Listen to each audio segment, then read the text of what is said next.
Imagine a medical revolution that fits in the palm of your hand.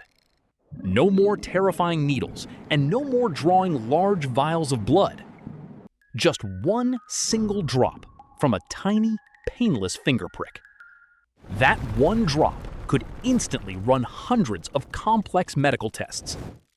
It could detect diseases early, save millions of lives, and change the world. The Silicon Valley elite believed this was the next Apple. They poured hundreds of millions of dollars into a brilliant 19-year-old founder, valuing her revolutionary startup at an astronomical $9 billion. But there was one terrifying, deadly secret hidden behind the curtain.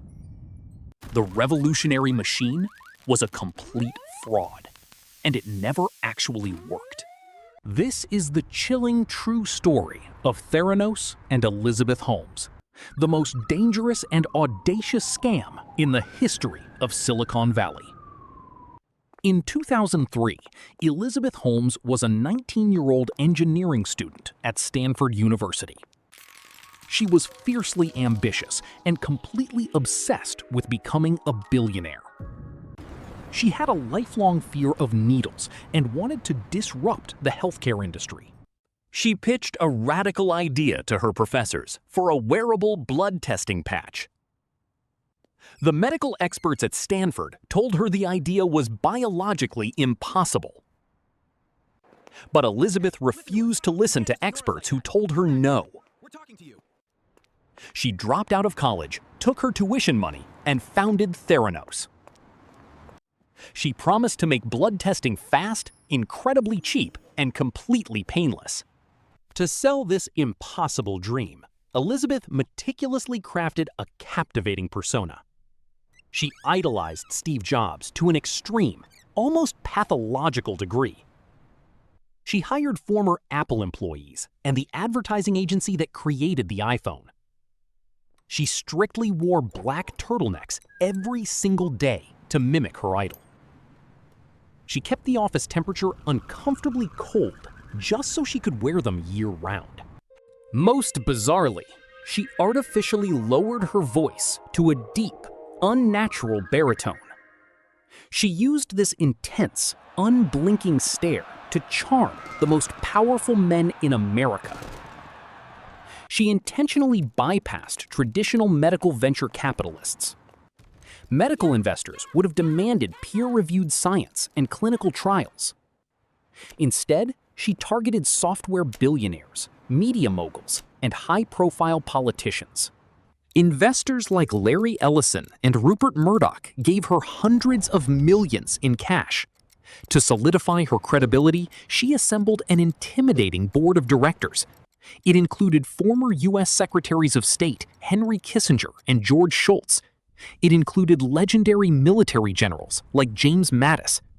Bizarrely, almost no one on this board had any actual medical or scientific background. But their famous names gave Theranos an unbreakable aura of prestige and authority.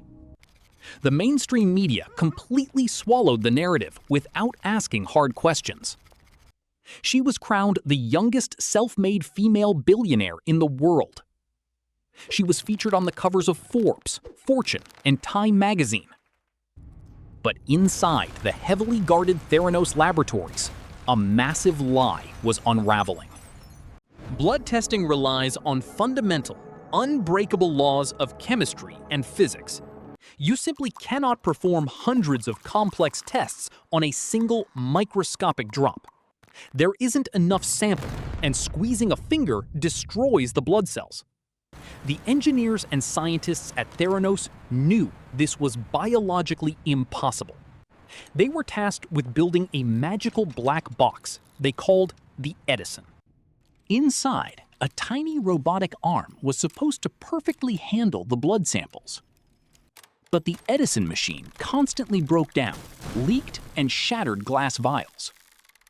Blood splattered everywhere inside the machines, creating a massive biohazard. The test results were wildly inaccurate and completely useless. But Elizabeth simply refused to accept reality or alter her grand vision. To keep the failure a secret, a culture of extreme paranoia took over the company. Departments were completely isolated from each other with bulletproof glass. Software engineers were strictly forbidden from speaking with the chemists. To enforce this toxic culture, Elizabeth relied on her second-in-command, Sonny Balwani. Sonny was a wealthy tech executive and secretly Elizabeth's romantic partner. He acted as the company's enforcer, roaming the halls and terrifying employees. He tracked when workers arrived and left, demanding absolute loyalty. Anyone who questioned the technology was immediately fired and escorted out by security. Non-disclosure agreements were weaponized to keep everyone absolutely silent. Even the tragic death of their chief chemist was met with cold corporate threats. Meanwhile, Elizabeth continued to raise billions by staging completely fake demonstrations. When VIP investors visited the headquarters, they would have their fingers pricked. The tiny vial of blood was placed into the glowing Edison machine. The screen would show a progress bar, making it look like the machine was working. But as soon as the investors left the room, the real process began. Technicians would scramble to extract the tiny blood sample out of the Edison. They would secretly carry it into a hidden underground laboratory. There, they ran the tests on standard, commercially available machines made by Siemens. To make the tiny drops fit into massive commercial machines, they had to dilute the blood. This dilution completely ruined the chemical balance, guaranteeing inaccurate results. Despite having a completely broken product, Theranos made a catastrophic move. They signed a massive retail partnership with Walgreens pharmacies. They launched Theranos wellness centers inside stores across Arizona. This was no longer just a Silicon Valley game of fake it till you make it. Real human beings were now relying on these fake tests for critical medical decisions. Patients received terrifying false positives for cancer, HIV, and other severe diseases. Pregnant women received data indicating they were miscarrying when they were perfectly fine. Others were told they were perfectly healthy when they actually needed urgent care. Theranos was literally gambling with human lives to maintain its billion-dollar valuation. The pressure cooker inside the company was finally reaching a boiling point. Young whistleblowers like Tyler Schultz and Erica Cheng could no longer stay silent. Tyler Schultz was the grandson of George Shultz, the former Secretary of State on the board. Tyler tried to warn his powerful grandfather that the Edison machines were a total scam. But his grandfather chose to believe Elizabeth Holmes over his own family. Realizing they couldn't fix it from the inside, Tyler and Erica took a massive risk. They secretly contacted authorities and an investigative journalist. That journalist was John Carreyrou from the Wall Street Journal. Carreyrou had heard rumors from medical experts that the Theranos claims made no sense. He began quietly interviewing former employees, doctors, and desperate patients. When Elizabeth found out about the investigation, she went on the offensive. She unleashed an army of highly paid, ruthless corporate lawyers. They hired private investigators to follow the whistleblowers and ambush them. They threatened Tyler Schultz with lawsuits that would financially ruin his family. They even marched into the Wall Street Journal offices, threatening to sue the newspaper. Elizabeth personally lobbied Rupert Murdoch, an investor and owner of the paper, to kill the story. But Murdoch famously refused to interfere with his journalists. The truth was finally too big and too dangerous to keep hidden in the dark. In October 2015, the Wall Street Journal published its bombshell front-page article. It systematically dismantled every single lie holding the Theranos empire together. It revealed to the world that the magical Edison machine was basically a prop. Elizabeth went on national television, furiously denying all the allegations. She claimed, first they think you're crazy, then they fight you, and then you change the world. But the undeniable evidence of fraud triggered massive federal investigations. The FDA and the SEC raided the laboratories and demanded the actual scientific data. They found severe quality control failures and massive health violations.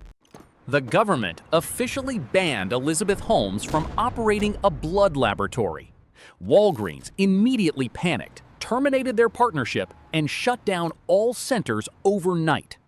They sued Theranos for breach of contract and massive fraud. The glittering $9 billion valuation evaporated completely into thin air overnight. In 2018, the company officially dissolved, leaving investors with absolutely worthless stock. Elizabeth Holmes and Sunny Balwani were indicted on multiple counts of federal wire fraud. During her highly publicized trial, the world saw the real person behind the black turtleneck. The artificially deep voice completely faded away in the courtroom. The confident visionary was exposed as a desperate, calculating liar. Her defense strategy was to play the victim and shift the blame to everyone else. She blamed her engineers for failing to invent the impossible technology. She blamed her elite board of directors for not providing enough oversight. She even threw her former partner, Sunny Balwani, under the bus to save herself.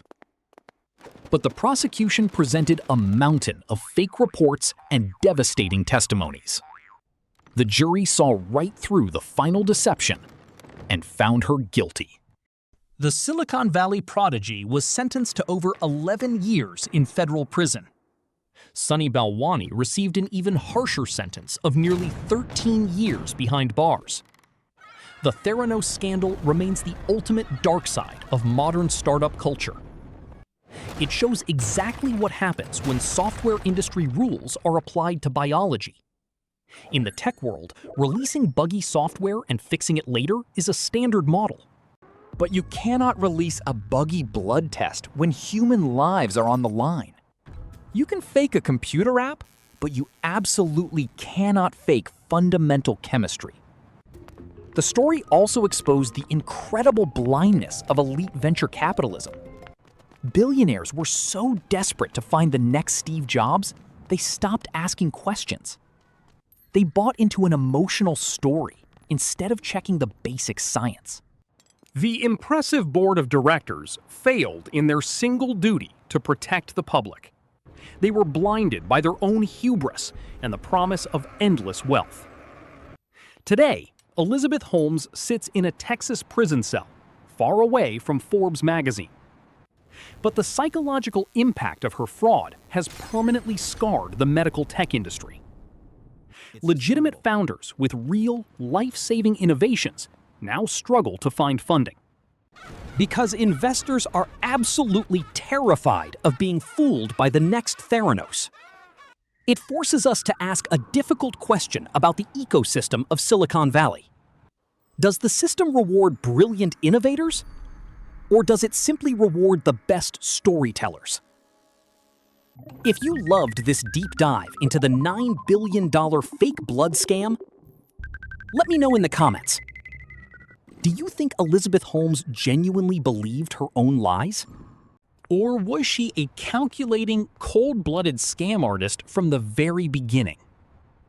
In the world of investing, a charismatic founder is not a substitute for due diligence. If a technology sounds like pure magic, it usually is just an illusion. Always trust the science, demand the data, and never ignore the red flags. Hit that subscribe button, check out my previous videos on WeWork and FTX, and stay tuned for the next breakdown.